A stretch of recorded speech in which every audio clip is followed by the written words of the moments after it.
A lot of people call my helpline with questions about yield because they don't think they're getting what they're supposed to.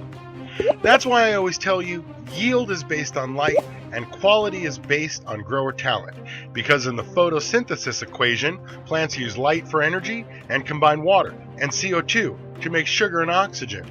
Nowhere in this equation does nutrients exist. That's why in this formula for your yield, I ask about light, if you're moving it, and CO2. Because if you've got a half-full garden of 6 shitty plants, it doesn't matter how much light you have, you're not going to get what you're supposed to.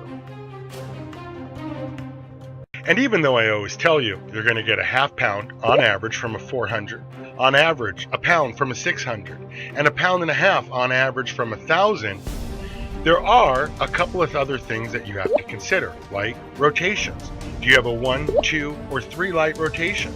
And that's what we're going to talk about next, rotations.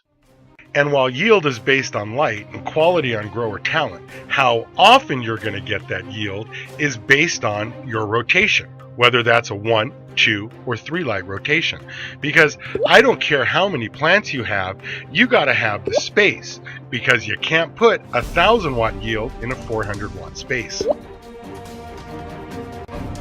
So let's talk about the 1 light garden. If you've got just 1 light, that means you've got to veg your garden, let's say 30 days, and then flower your garden under the same light for 60 days.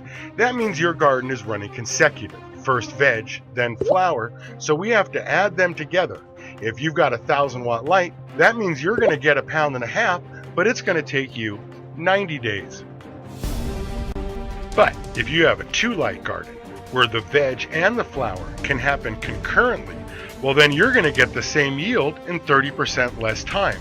If you've got a 1,000-watt light, that means you're going to get a pound and a half every 60 days instead of every 90. That also means you're going to have an additional 600 watts in veg. And where the 1-light consecutive garden gets you a harvest every 90 days, and the 2-light concurrent garden gets you a harvest every 60 days, the 3-light concurrent garden gets you a harvest every 30 days if you schedule it like that. You can have a pound and a half from a 1,000-watt come up every month. Remember, yield is based on light and quality on grower talent. So before you buy more light, if you want more yield, consider changing your rotation. But that's why people come to my store and call my helpline, because yield can be confusing.